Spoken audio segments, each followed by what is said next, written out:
El título es muy original. ¿Pastor o pastora? ¿Da igual?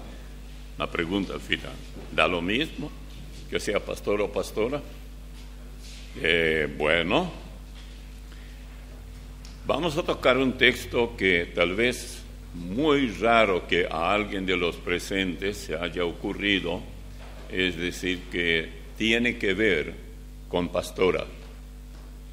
El texto se encuentra en, por ejemplo, Lucas 12:10, dice: a todo aquel que dijere alguna palabra contra el Hijo del Hombre, le será perdonado, pero al que blasfemare contra el Espíritu Santo, no le será perdonado. Lucas 12:10. Y luego tenemos otro en Mateo 12:32. A cualquiera que dijere alguna palabra contra el Hijo del Hombre, le será perdonado, pero al que hable contra el Espíritu, no le será perdonado, ni en este siglo, ni en el venidero. Luego tenemos también en Marcos 3:39. Es notable que se repita tanto, es el mismo texto. Dice la misma cosa, pero yo no lo voy a leer porque es virtualmente lo mismo. Es realmente increíble cómo las personas, y muy especialmente las damas, automáticamente nacen sin capacidad de discernimiento auténtico cuando se trata de teología. Es notable eso, digo, y es triste que muchas, no teniendo el don de discernimiento, de todos modos, asaltan el púlpito como si tal fuera. Es mucho más serio de lo que uno piensa. Y hoy vamos a ver que si hay algún pecado imperdonable, aquí está. No, si usted pregunta a un pastor algo así, dice: ¿qué es eso de pecados no perdonados? El 99% dirán: bueno, si una persona no cree, naturalmente no tiene perdón. No, yo no creo que es así. Creo que va mucho más allá. Y creo que es mi deber como pastor dejar hoy dicho lo que nunca dije. Pero el Señor no me va a juzgar ni condenar por eso, porque sabe Él que tenía que llegar el momento para que yo viera realmente cómo interpretar este texto. Yo también tenía serio problema. Pecado que no tiene perdón. La lógica diría: bueno, si no cree, ya está. Pero ¿por qué dice y distingue? Si habla contra Dios, hay perdón. Si habla contra el Hijo de Dios, nuestro Señor, hay perdón. Pero contra el Espíritu Santo no hay perdón, ni ahora ni después. ¿Y cuál es ese después? Bueno, recordemos esto. No vamos a tocar todos los textos. Habrá todavía mucha predicación cuando la iglesia se haya ido, porque predicarán los 144,000, eso mayormente con judíos, aunque también los gentiles gozarán del mensaje de ellos. Luego están los 2 testigos, capítulo 11 de Apocalipsis, y así podemos ir enumerando varios que seguirán todavía predicando. Y por supuesto, durante el tiempo, cuando Satanás será, impedido a actuar libremente, será atado y echado en el abismo, como dice Apocalipsis 22. Durante ese tiempo, muchos estarán recibiendo todavía el mensaje de Dios. Podrán seguir. Los que no hayan creído podrán creer, pero no aquellos que hayan blasfemado contra el Espíritu Santo. Ahora, para demostrar cuán erróneo es aplicar textos fuera de su contexto, por eso mencioné la falta de saber cómo distinguir el texto del contexto y no quedar con el pretexto. Es la capacidad del discernimiento y hay que saber cómo hacerlo. Yo no juzgo, no condeno, no ridiculizo a las hermanas, son mis hermanas en la fe y las amo, pero sí creo que cometen un grave error, mucho más de lo que piensa, al subir a la plataforma y pretender ser pastoras o reverendas. El otro día llamó a Rosana alguien y dice, ¿es usted la pastora? No, dice, acá no hay pastora, hay pastor solamente. Pero ahora ya eso es común y es raro que alguien hable sobre esto. Claro, porque no parece haber suficiente material. Sí que hay. Cuidado. Por ejemplo, les voy a dar algunos ejemplos. ¿Qué material usan para establecer pastoras y reverendas? En Gálatas 3, 24 al 28, vamos a leer este texto. De manera que la ley ha sido nuestro ayo para llevarnos a Cristo, a fin de que fuésemos justificados por la fe. Pero venida la fe, ya no estamos bajo ayo, pues todos sois hijos de Dios, por la fe en Cristo Jesús. Porque todos los que habéis sido bautizados en Cristo, de Cristo estáis revestidos. El bautismo aquí es en el Espíritu Santo, por supuesto. Y luego dice, cuando dice ya no hay judío ni griego, no hay esclavo ni libre, no hay varón ni mujer, porque todos vosotros sois uno en Cristo Jesús. ¿Saben cómo interpretan esas reverendas ese texto? No, si dicen, ahora ya no hay varón ni mujer. ¿Está segura? ¿Se sacó usted la ropa y se miró al espejo? ¿Vio a su esposo sin ropa? ¿Son exactamente lo mismo? ¿De dónde saca usted eso? Bueno, al no distinguir lo que claramente aquí se habla de todos los versículos que yo leí, lo que dice realmente es que con la gracia no es lo mismo que fue con la ley. En la ley de Moisés, que Dios dio al pueblo hebreo a través de Moisés, era para los judíos, pero ahora ya no hay gentil ni hebreo o judío, sino que todos son hijos de Dios, y no hay mujer ni varón en ese sentido, pero no en el sentido de que el sexo ha cambiado y ahora estamos quién sabe dónde, más o menos entre ni hombre ni mujer. ¿Qué estamos diciendo con eso? Y uno dice, bueno, pero ¿qué respuesta es eso para el tema que tocamos? No, piensa así, y vamos a ver algunos textos después. Primero vamos a ver algunos otros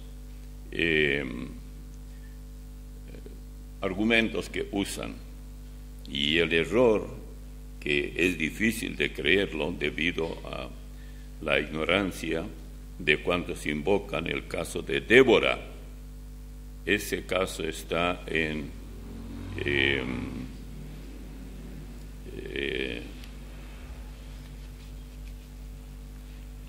el capítulo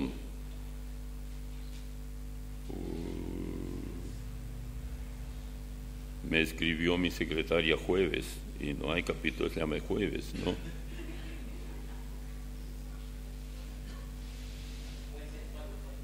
Bien ser Jueces, eso sí, gracias hermano. Jueces 4:4. Aquí tenemos un caso de una pastora, no hay ningún problema, pero no es de la iglesia de carismáticos. Desempeñaba el papel de gobierno con ser pastora de ovejas. Ella era pastora de ovejas, pero yo no estoy diciendo ahora que una mujer no puede cuidar cabras u ovejas y hacer de pastora. Escuche esto. Dice en Timoteo, 1 Timoteo 3, 1 al 3, Palabra fiel, si alguno anhela obispado, que es pastorado, buena obra desea.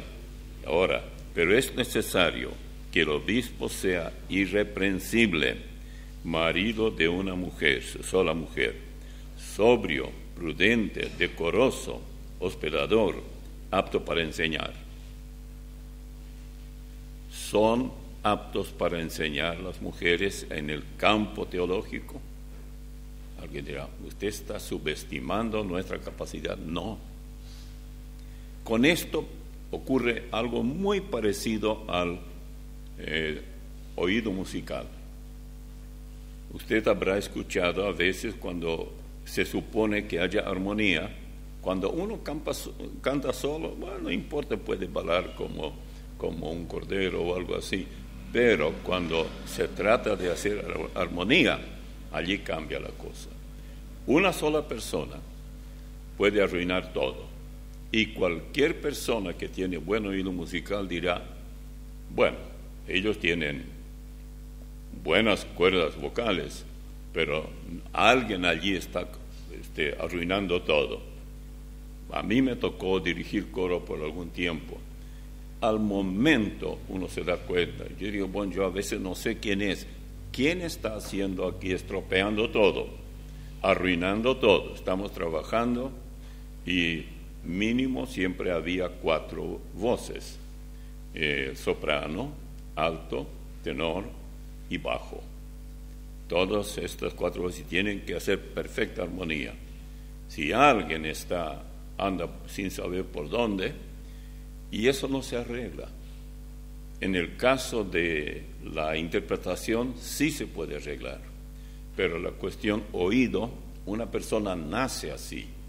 Por eso, si vamos al caso y tratando de comparar, en ese caso no digo que las mujeres por ignorancia hacen eso.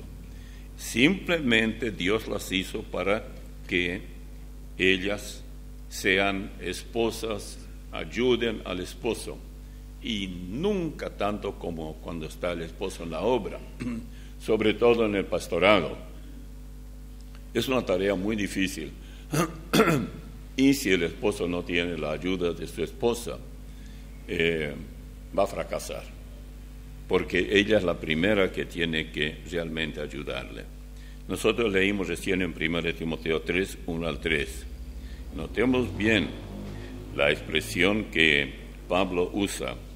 Es un imperativo, no algo que, bueno, sería bueno, sino prestamos atención a este imperativo. Todas las iglesias tendrán muy pronto pastoras, ya que el enemigo de las almas sabe que por ese camino ganará mucho, mucho más. Y yo les voy a demostrar hoy escrituralmente que esto es lo que ocurre, porque el deseo del destructor es destruir. Sería absurdo pensar de otra manera. Destruir al esposo frente a la evangelización y a la enseñanza, y destruir también la vida pacífica de la esposa, porque él se da cuenta que está perdiendo terreno y se juzga a sí mismo, se condena, mejor dicho, y piensa, ¿por qué soy tan fracasado y otros no? Otros pastores no. Tal vez todo está en el campo del deseo de ella de ser pastora o reverenda, como llaman ahora. Una vez que ella comienza a reemplazar a los varones, Dios advierte aún en el Antiguo Testamento que pronto se irán,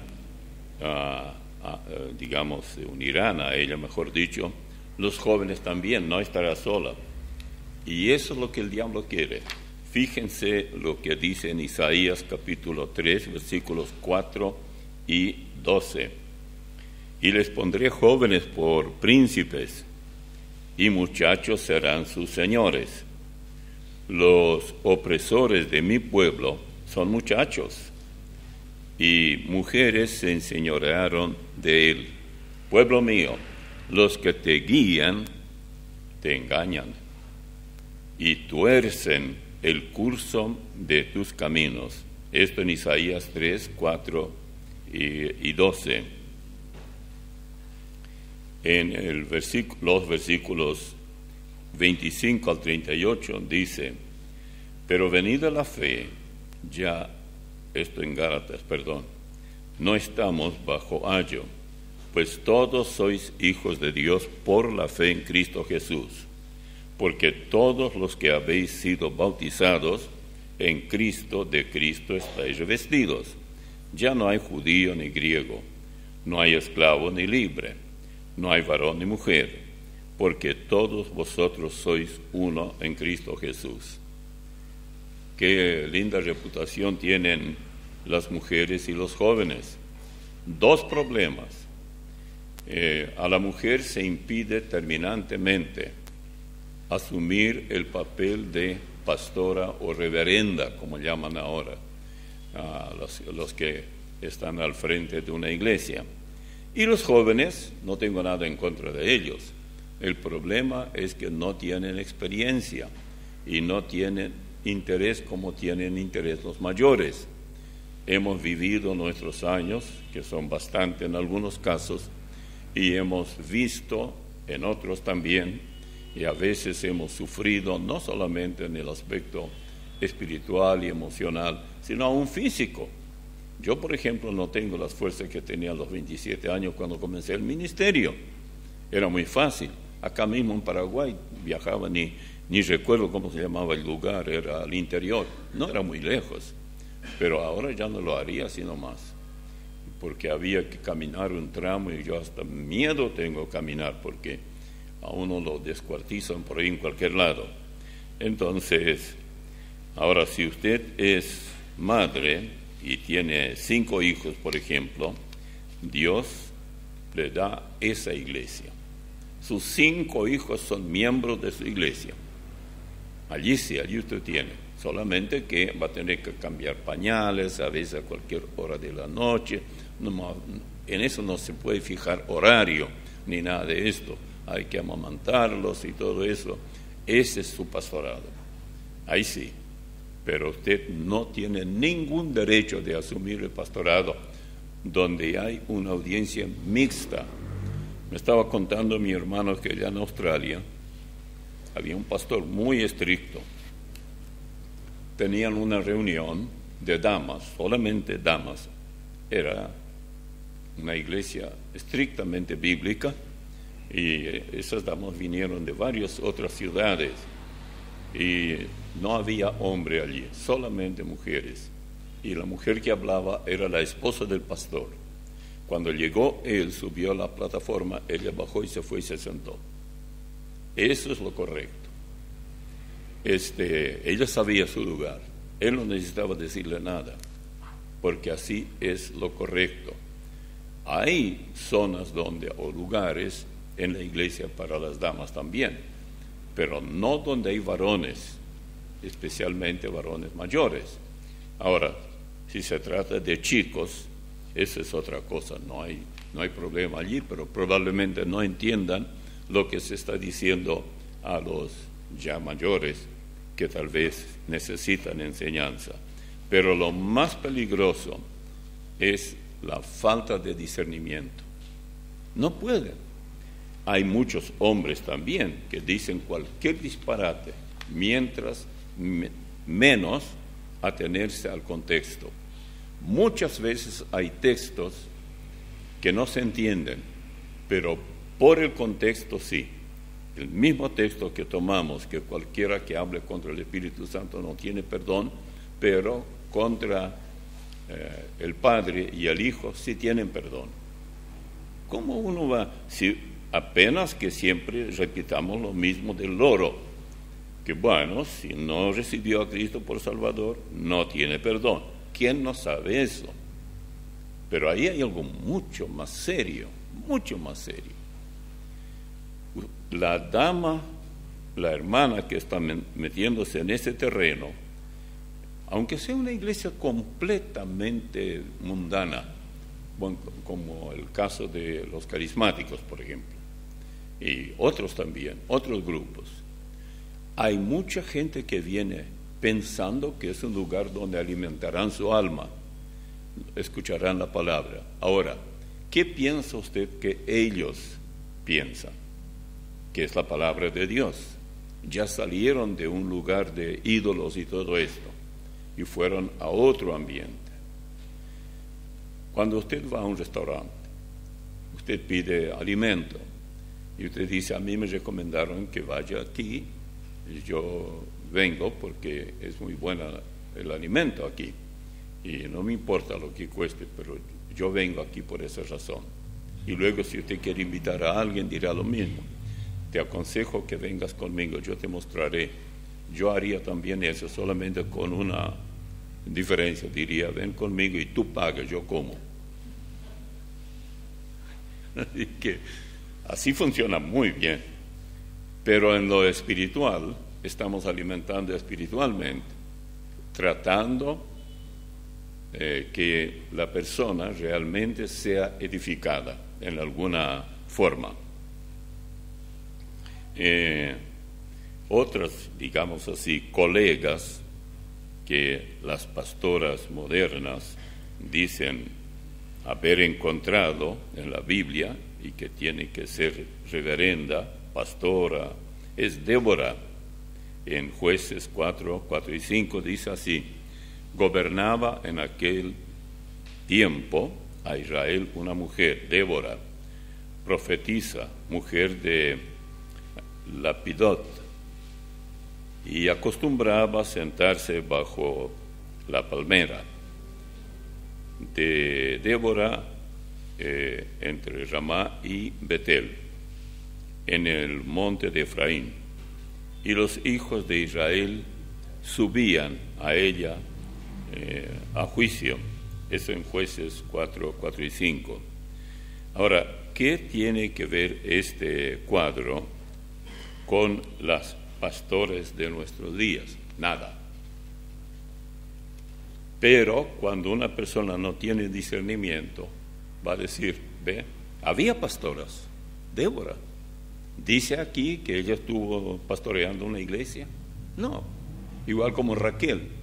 Ella pastoreaba las ovejas y las cabras de su papá. Pero eso no es pastorado del cual estamos hablando. Cualquiera puede pastorear si tiene ovejas y cabras y algo así, y tiene que llevarlas para que coman algo. No importa si es hombre o mujer. Si usted puede hacer, hágalo. Débora tenía un servicio o un cargo de tinte político, y era porque Israel se había alejado demasiado de Dios, y Dios, para avergonzarlos, porque ya no había hombres capaces de dirigir a la nación, Él permitió que una mujer desempeñara cargo de juez.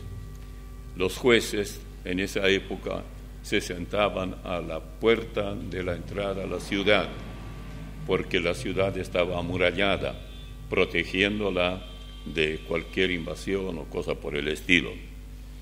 Y otro caso que es deliberadamente tergiversado tiene que ver con Felipe y sus 4 hijas, Hechos 21, 8 al 11. Dice así: al otro día, saliendo Pablo y los que con él estábamos, fuimos a Cesarea, y entrando en casa de Felipe, el evangelista, que era uno de los 7, posamos con él. Este tenía 4 hijas, doncellas, que profetizaban. Aquí esa gente encuentra pastoras. Y permaneciendo nosotros allí, algunos días descendió de Judea un profeta llamado Agabo, quien, viniendo a vernos, tomó el cinto de Pablo y, atándose los pies y las manos, dijo: esto dice el Espíritu Santo, así atarán los judíos en Jerusalén al varón de quien es este cinto y le entregarán en manos de los gentiles. Esto en Hechos 21, 8 al 11.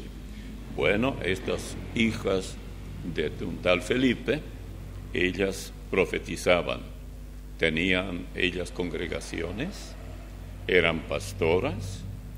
La palabra profetizar en esa época era realmente llevar la palabra de Dios a otros, no necesitaban saber mucho. Piensan así: cuando el Espíritu Santo descendió y los que recibieron el poder del Espíritu Santo, según Hechos capítulo 2, ellos se desparramaron enseguida, y naturalmente ese mismo día 3,000 almas fueron cosechadas después de predicar Pedro.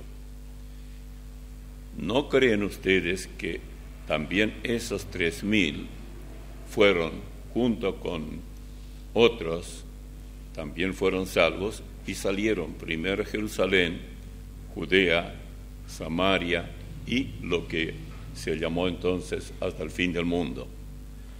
Eso no es nada nuevo. Por eso estas 4 hijas de Felipe también llevaron el mensaje con mucho amor, mucho gusto, pero ellas no pastoreaban ninguna iglesia. El pastorado requiere enseñanza, capacidad para discernir, tener autoridad en cierto grado, ni qué hablar en cuanto a discernimiento, que recién acabo de mencionar. Ahora, ¿cómo saber quiénes son y quiénes no son pastores? Primero, tienen que reunir ciertos dones y también cualidades. Por ejemplo, 1 Timoteo 3, 2 al 7.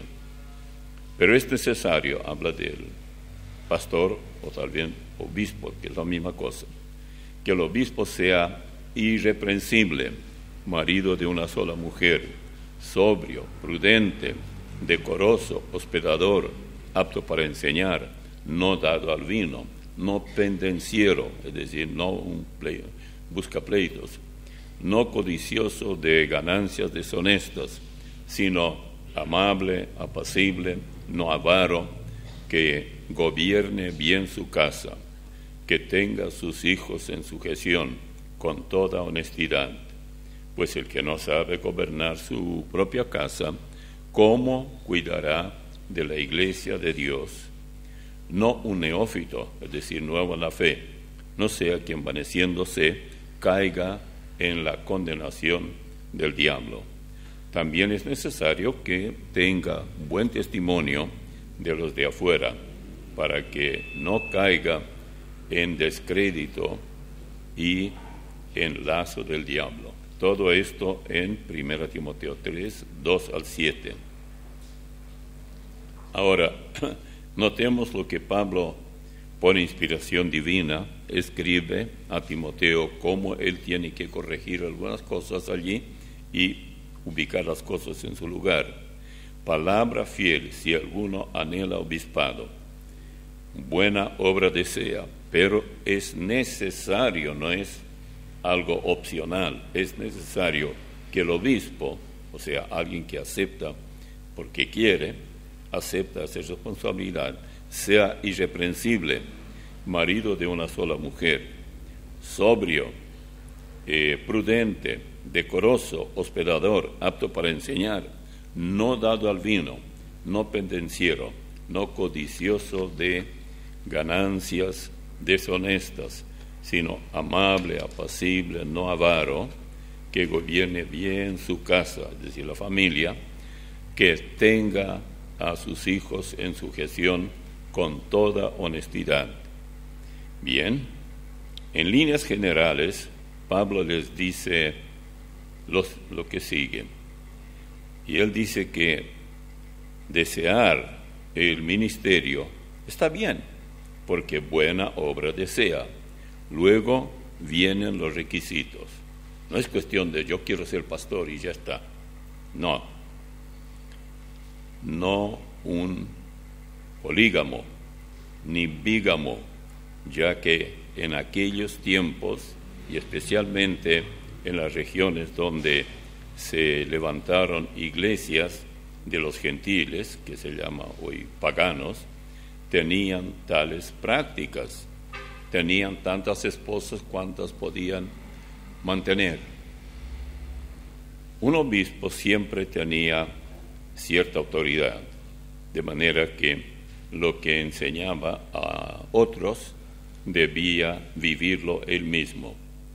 En sus órdenes, la iglesia debía contar, por ejemplo, con sus líderes intachables, tal como dice en el versículo 7. También es necesario que tenga buen testimonio de los de afuera, para que no caiga en descrédito. Claro, si él cae en descrédito, toda la iglesia cae en ese barranco. Cuando estuve en Bolivia hace algún tiempo, que ya nunca más iría, viajábamos a un lugar donde tenían algo así como un retiro, y había sido que allí hay unas montañas, hay peligro tremendo, uno mira y ahí hay un abismo. Yo pensé, es parecido al abismo donde Satanás será echado. No digo que será echado en Bolivia. Y entonces yo pregunté a uno que iba conmigo, ¿y aquí nunca se voló algún vehículo? No, dijo, sí, ómnibus y todo esto. ¿Y qué pasó? Murieron todos. Ay. Y para colmo estaba zigzag, así iba. Entonces, cuando iba, yo dije, pero ¿y si viene otro al encuentro? No, ya sabemos. El otro venía y tocaba bocina, que viene, porque él sabía que luego se cierra allí y no va a poder pasar, entre dos no pueden. Y él no va a poder pasar, ni el otro tampoco. Y no es cuestión de dar marcha atrás, no, porque era muy peligroso. Bueno, aquellos ómnibus que se van abajo y los pasajeros son los que sufren también. Muchas veces el que se salva es el chofer, o muere él y muy pocos con él, pero uno no quisiera subir y viajar en ese tipo de ómnibus. El ómnibus no tiene problema, es la ruta por donde va. La Biblia no tiene problema, es la forma como la interpretamos, a dónde vamos con lo que queremos. Por eso el buen testimonio es un requisito, no es opcional, es absolutamente necesario el buen testimonio. Yo no digo que yo soy un ejemplo para todos, pero para lograr este título celestial debía cuidarse de no meterse en algún grado de, por ejemplo, borrachera, negocios turbios, sucios, puesto que el esposo y padre de familia siempre fue reconocido como la cabeza de la familia. Y en la iglesia, aunque la cabeza es el Señor, pero en cada congregación hay alguien al frente. Eso fue desde el comienzo. En los días de Pablo, nadie discutía si estaba bien o no que una dama desempeñara el papel de pastora. No había tal, excepto si pastoreaba, como ya dije, algún rebaño de animales, y entonces sí, no había problema. En Gálatas o Génesis 29:9 dice, mientras él aún hablaba con ellos, Raquel vino con el rebaño de su padre, porque ella era la pastora. Si quieren buscar en su concordancia el nombre pastora, se van a chocar con Raquel, que cuidaba las ovejas de su padre. Está todavía en Génesis 29:9. Ahora, si una dama no mira de qué se habla, va a decir, claro que dice aquí, Aquí dice que pastora, Raquel era pastora, era reverenda. Y seguramente que dirán, cuando uno no tiene discernimiento y no va al contexto de qué se habla allí, no se habla de ninguna manera del pastorado eclesiástico, no, a menos que esa pastora considere que está practicando el pastorado con ovejas y cabras, etcétera. Pero no creo que ella pretendía tal cosa, porque las iglesias no existían.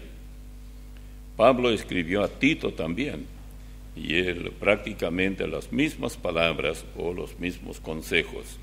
Vamos a Tito 1, 5 al 9. Por esta causa te dejé en Creta, para que corrigieses lo deficiente y establecieses ancianos en cada ciudad, así como yo te mandé. El que fuere irreprensible, marido de una sola mujer, y tenga hijos creyentes, que no estén acusados de disolución ni de rebeldía, porque es necesario que el obispo sea irreprensible como administrador de Dios, no soberbio, no iracundo, no dado al vino, no pendenciero, no codicioso de ganancias deshonestas, sino hospedador, amante de lo bueno, sobrio, justo, santo, dueño de sí mismo, retenedor de la palabra, fiel, tal como ha sido enseñado, para que también pueda exhortar con sana enseñanza y convencer a los que contradicen. Esto en Tito 1, 5 al 9. Así que Pablo, que tuvo la responsabilidad de asegurarse que la llegada de estas palabras a esas iglesias llegaran realmente. Iglesias nuevas, las que no contaban con la Biblia como nosotros hoy. Alguien dijo una vez que hablaban de los sufrimientos de Job, y uno dice, bueno, Job no tenía el libro de Job, porque apareció el libro después que ya pasó todo. Si él hubiera tenido y visto lo que Dios luego, con qué recompensó todo ese sufrimiento, tal vez habría sufrido menos, porque es necesario para distinguir, que diría de la misma, digamos, ambigüedad.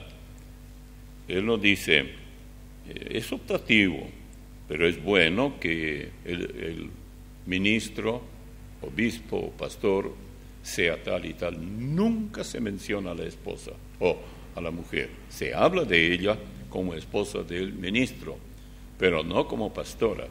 Eso vino en estos últimos tiempos, pero es difícil que alguien se dé cuenta que con eso está cometiendo el pecado que hemos mencionado hoy. ¿Por qué? Porque toda esa escritura que yo mencioné fue inspiración divina. La cuestión entonces del uso del púlpito y autoproclamarse pastora no es un pecado insignificante, es muy serio. En realidad, toda la Biblia es de inspiración divina, no únicamente lo que escribió Pablo en 2 Timoteo. Escuche esto, 2 Timoteo 3:16. Toda la Escritura es inspirada por Dios y útil para enseñar, para redarguir, para corregir, para instruir en justicia. Aquí estamos entonces hablando nada menos que del Espíritu Santo, mediante el cual Dios nos habla por medio de su palabra escrita esta vez. Por eso toda la Escritura, desde Génesis hasta Apocalipsis. La dama que intenta pastorado debe conformarse con sus propios hijos aun cuando son muy pequeños. Ahora, si usted es una dama cristiana, pero nunca supo del peligroso alcance que tiene el intento del pastorado, basándose en que Pablo era, dicen algunas damas, no, él era muy machista. ¿Sabe de quién usted está hablando? ¿Sabe a quién considera machista? Al Espíritu Santo. ¿Es eso blasfemia contra el Espíritu Santo? Sí. ¿Tiene eso perdón? No. Lo que la Biblia dice. Muy serio, no es juguete. Usan esas palabras y otras peores. No en esa época. Entonces la palabra de Dios en una época servía, hoy no. ¿Para qué vamos a seguir predicando si ya pasó el tiempo que tenía valor? Ahora ya no tiene más. No, señores. Recordemos lo siguiente. El pecado imperdonable es hablar contra el Espíritu Santo, pero ¿de dónde tenemos la Biblia? Toda la palabra de Dios fue inspirada por Dios. Toda la Biblia fue inspirada por Dios. Fue el Espíritu Santo quien la inspiró. Es útil para enseñar, para redarguir, para corregir, para instruir en justicia, a fin de que el hombre de Dios sea perfecto, enteramente preparado para toda buena obra. Alguien dirá, bueno, pero cuando dice hombre, significa el ser humano. Bueno, usted quiere pensar así, yo no le voy a sacar de la cabeza. Para mí, hombre es hombre, pero porque en esa época a nadie se le ocurría pastora. Había pastores, varones, siempre. Cuando un pecador recibe a Cristo por Salvador, ¿quién lo induce a hacerlo? ¿Cómo es que él llegó a recibir a Cristo? Lea en Juan 6, 44 y 45. Ninguno puede venir a mí si el Padre que me envió no le trajere, y yo le resucitaré en el día postrero.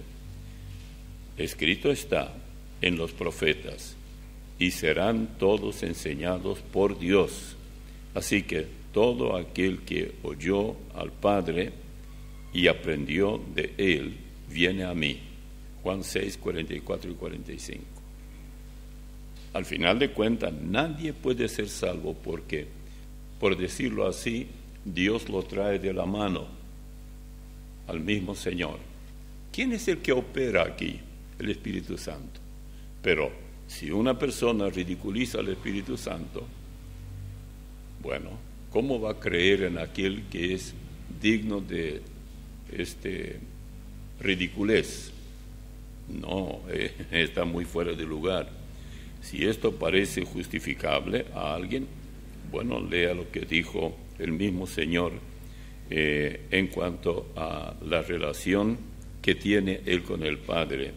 El Hijo, Él le recomienda en Juan 10:30, diciendo, yo y el Padre uno somos. ¿Quién los une? Mediante el Espíritu Santo.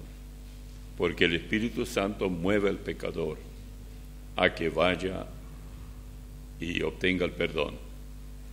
Por eso, si el Padre le trajere, ustedes habrán notado que hay muchos que pretenden haber recibido a Cristo, tal vez nunca fueron enseñados, desde luego.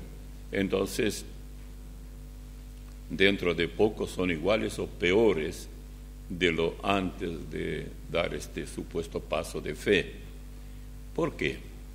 Porque si el Padre no les llamó, nadie puede venir a Él. Pueden ir y unirse con una congregación, pero esa es una cosa.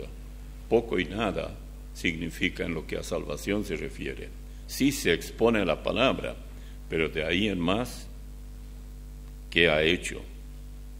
Vuelvo a recordar a quienes ya tienen a su cargo una congregación, pero les parece incapaces en lo de Isaías 3, 4 y 12.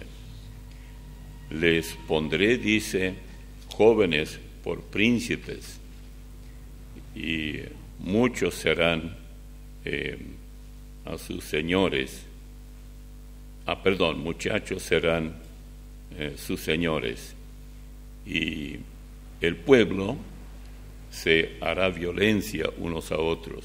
Es justamente lo que hoy tenemos, y no solamente en el mundo, esto está ya metiéndose en las iglesias también, la violencia especialmente de jóvenes, cada cual contra su vecino.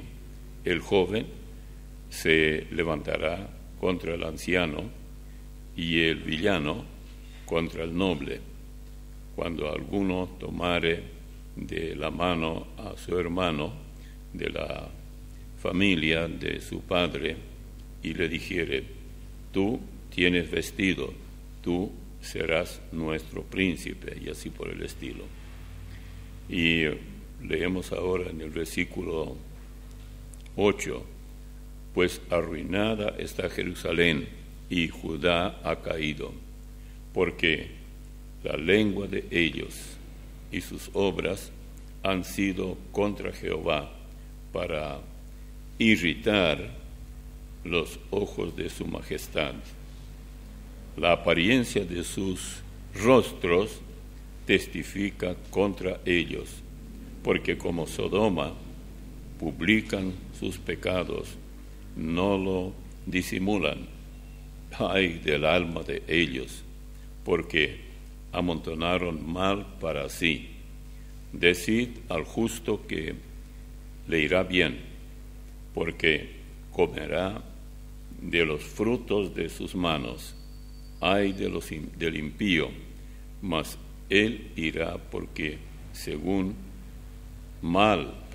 le irá, porque según las obras de sus manos le será pagado.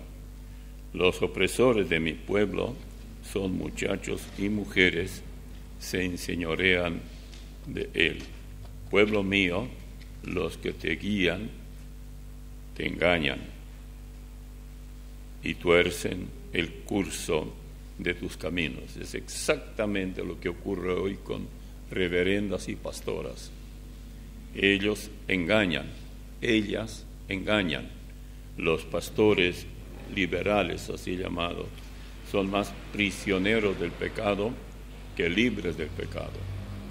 Y solamente todo lo que pueden hacer es engañar. ¿Por qué? Porque están hambrientos de dinero, y para conseguir dinero hay que ofrecer un tipo de alimento para el cuerpo que sea agradable, o alguna industria que no vale nada. Eso yo diría, en términos de repuesto para el automóvil, es un evangelio chino que no sirve para nada. Me decía un hermano ahí de Buenos Aires que él se ocupa de vender algunas partes para bicicletas, y dice: ahora me va muy mal, porque si yo vendo algo hecho aquí en Argentina y me va muy bien, me iba, pero ocurre que ahora todo de China viene, y mientras yo les vendo a un cliente una tira de diferentes instrumentos, yo le vendo por $13, digamos, ellos consiguen por $1.80. Pero digo, ¿y cuánto dura eso? No, sacan la rueda una vez y todo se tuerce, que así, y ya no sirve. ¿Y por qué son tan tontos? Y bueno, porque les es mejor trabajar solo una vez y pagar después otra vez $1.80, y así por el estilo. Bueno, si alguien quiere algo barato, puede quedarse con ese evangelio, que no es evangelio, es el evangelio de la codicia, yo lo llamo. Tenga mucho cuidado con eso. Así que termino con esto: pero todo le saldrá bien al justo. Dígale qué hermosa recompensa te espera. Pero al malvado díganle, eso es la versión popular, tu condenación es segura, también tú recibirás la paga que mereces. Ya viene el castigo que te has ganado. Oh pueblo mío, ¿acaso no ves qué necio gobernante tienes? Débiles como mujeres, necios como chiquillos o chicuelos, jugando a quien son reyes. Díganme, ¿no guías ineptos por senda florida los llevan a la destrucción? Esto en Isaías 3, 4 al 12. Yo quiero que esto se quede en nuestra mente y que sepamos un poco más sobre el pecado que no tiene perdón. Es el pecado de la codicia realmente y el pecado contra el Espíritu Santo, directamente. Decir que hablar del Espíritu Santo con tanta soltura de lengua es serio pecado. ¿Por qué es tan serio? Porque la única manera que el pecador puede ser salvo es mediante la intervención del Espíritu Santo. Jesús, cuando habló a sus discípulos, dijo: os enviaré otro consolador, el cual estará con vosotros. Y ese consolador es también el que nos guía al Señor. El pecador recibe a Cristo cuando le presentamos claramente quién es Él, que Él salva sin tener que pagar nada, ni siquiera con buenas obras.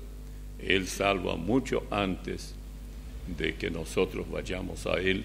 Él ya no vino a nosotros. El día que decidamos, estamos de acuerdo con Él, pero Él lo hizo antes, tal como dice allá en Colosenses 2:13, perdonándoos todos vuestros pecados. Y si esto es poco, también en 1 Juan dice lo mismo, exactamente. Por eso no debemos temer en cuanto a nuestra conducta mientras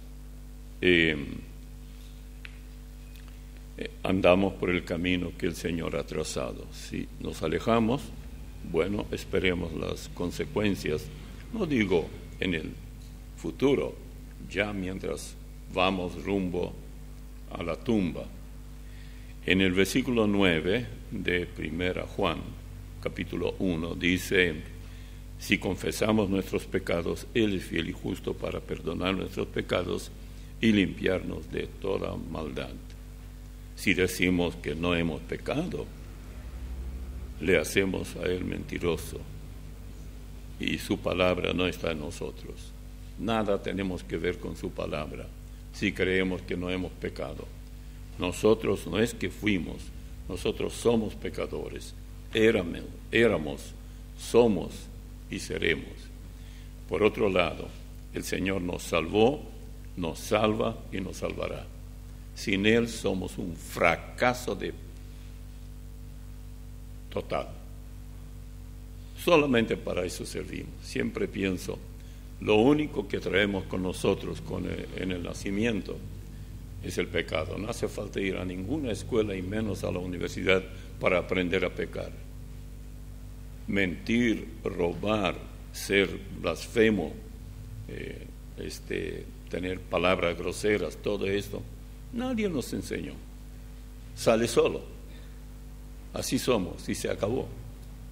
Toma un poco de tiempo. Los chicos cuando nacen no caminan, pero después de un tiempo comienza a caminar, medio cayendo cada rato, pero caminan con el tiempo. La misma cosa nosotros, cuando recibimos a Cristo, no sabemos cómo caminar en el camino que Él nos ha trazado, pero pasando el tiempo optamos por caminar en pos de Él o en pos del enemigo. pero tenemos que admitir que somos, ya después cuando recibimos a Él por Salvador, tenemos a un Padre seguro. Ustedes pueden decir, otros tienen lindos hijos, yo no. No, pero los suyos son lindos para usted, pero tal vez para otros no. Siempre pensamos así, porque amamos a los hijos de otros también, o a los nuestros, mejor dicho, porque son nuestros.